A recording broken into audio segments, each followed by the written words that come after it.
isa sa mga alagad ni Jesus, si San Mateo, na ang dating pangalan ay Levi o Levi, na isang tax collector. So, itinuturing ng panahon ni Jesus na kung tawagin natin ay publikano, publicly known sinner, kinikilalang makasalanan sa mata ng mga Hudyo at ng mga Israelita, pero tinawag na Jesus. Kaya yung kanyang pakikisalo na nakita ng mga Pariseo ay lumalaman din. At sa tanong ng mga Pariseo, sinasagot na rin ni Jesus kung bakit pinili niya si Levi na maging isa sa kanyang mga alagad. So, ang panyaya din para hanapin ang mga nawawala, hanapin ang mga may sakit, hanapin ang mga makasalanan, bigyan ng pagkakataon na sila ay magbago. So yun nawa yung makita ko natin, sapagkat ano sabi ni Jesus, maliwanag sa kanya na ito yung kanyang misyon. Bagaman hindi ko namin inaalis yung agam-agam ng mga iskriba at mga Pariseo na sabi nga natin, ba't ka nakikisalo sa mga makasalanan? Sapagkat sabi nga natin, ay baka mahawa ka. Baka mahawa ka. Physically and socially. Bahagi yun o ideologically. Kasi sabi nga, kuminsan kapag ang kasama mo ay ganun yung pag-iisip, baka mabago rin ang iyong pag-iisip. Sabi nga natin, ma-influensyahan ka. Pero maliwanag kay Jesus natin, hindi siya ron pumunta para siya ang ma-influensya. Doon siya pumunta para siya ang maka-influensya. So, yun yung kanyang misyon. Hanapin ang mga nawawala, ang mga makasalanan. Kaya bahagi yun na kung saan ay sana ay maging bahagi ng ating pagtugon. Of course, sabi nga natin, with caution. Sapagkat ang ministeryo ng pag-anyaya ay may kaakibat na mga hamon. At isa na nga riyan, hindi namin may alis yung kadahilanan kung bakit ang mga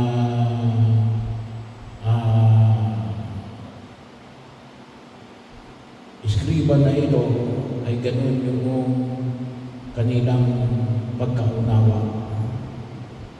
Baka ikaw ang mahawa. Kasi yun ang Yun ang kaisipan ng lumang tipan. Kaya nga sa kanila, bawal sabi nga natin, yung kanila kapag may itinuturing na madumi, hindi mo dapat kinakain o hinahawakan. Kasi ikaw rin ay nagiging madumi. Pero yung paanyaya na ipinahayag ni Jesus Ellen, gawing nating banal yung mga bagay na itinuturing na makasalanan. Hindi para magkasala, ngunit para sila ay iahon sa pagkakasala. Isang ministeryo na nawa ay patuloy nating pagsumikapan na ibahagi para sa iba. At kinakailangan nyo alin yung katatagan din ng ating sarili. Kaya mahalaga rin na kung saan ay makita natin. Sabi nga natin, lalo-lalo na ngayon sa kapistahan ni San Antonio Abad, isa sa mga pamamaraan ng kabanalan na ginaha yung kung tawagin namin ay ang mamuhay na sabi nga namin na pagiging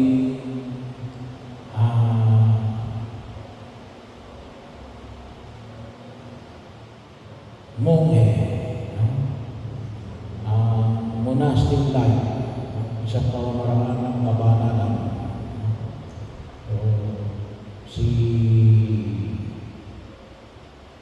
San Antonio Abad, isang Egyptian, katulad din ni San Pablo ng Ermitanyo, ay isa rin Egyptian, pero itong si San Antonio Abad ay sa Middle Egypt. Siya ay mula sa mayamang pamilya.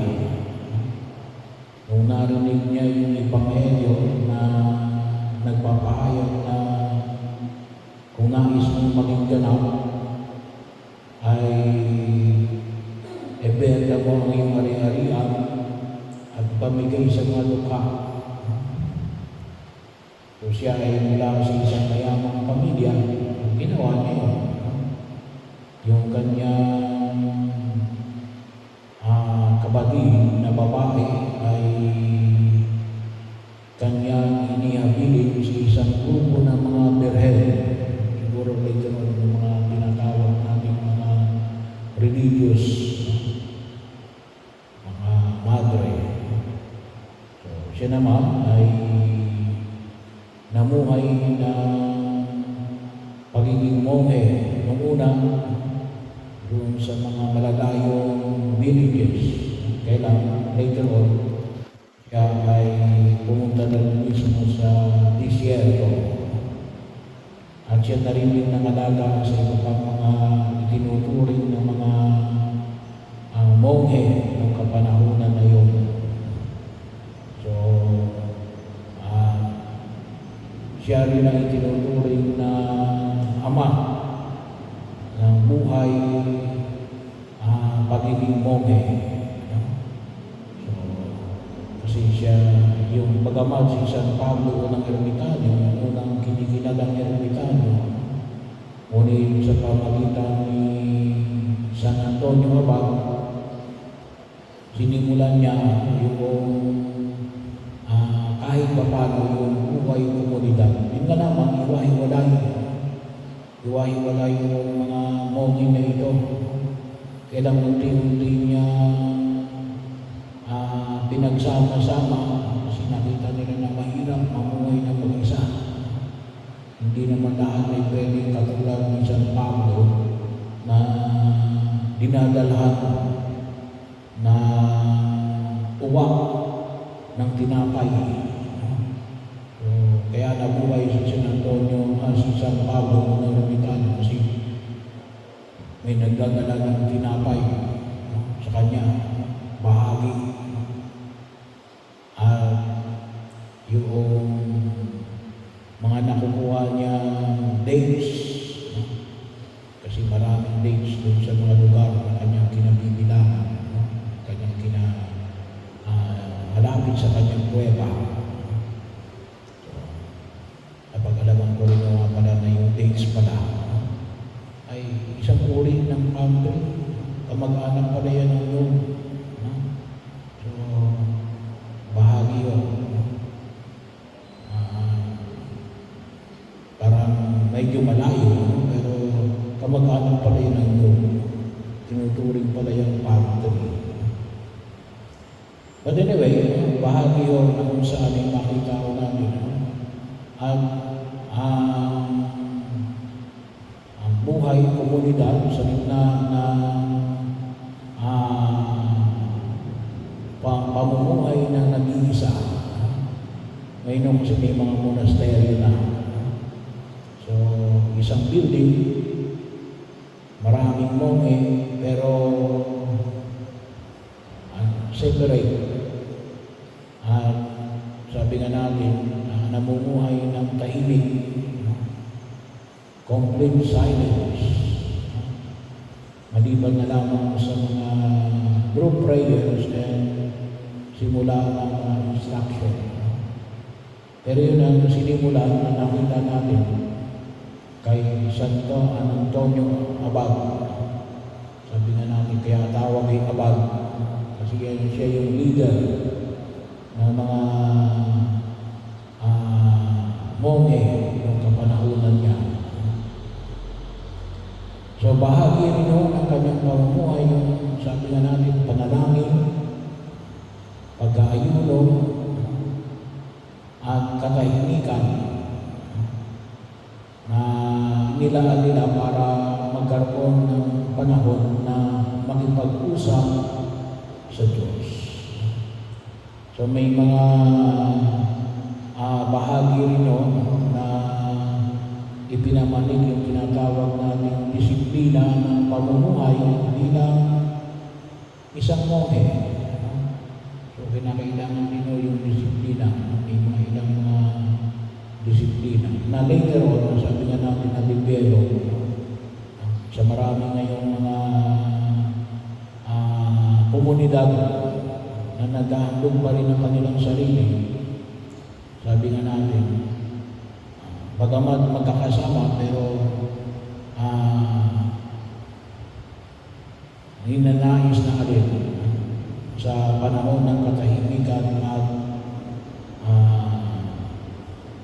pakipag-usap sa Diyos.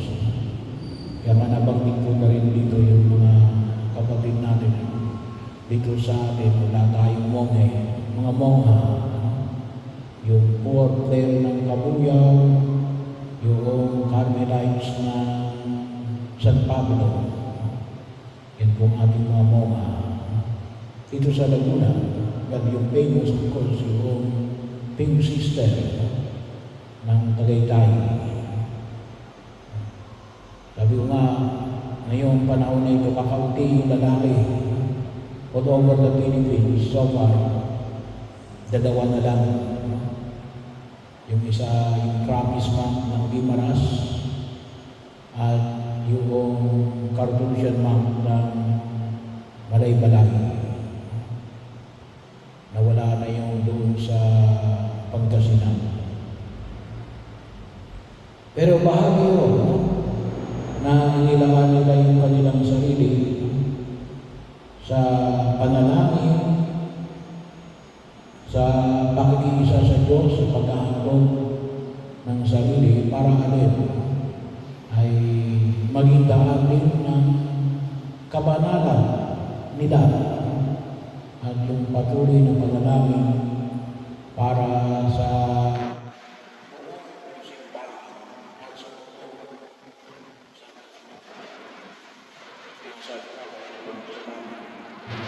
kasi alam ko sigurado na rin ang nagdarasal sa akin. Ating mga mongha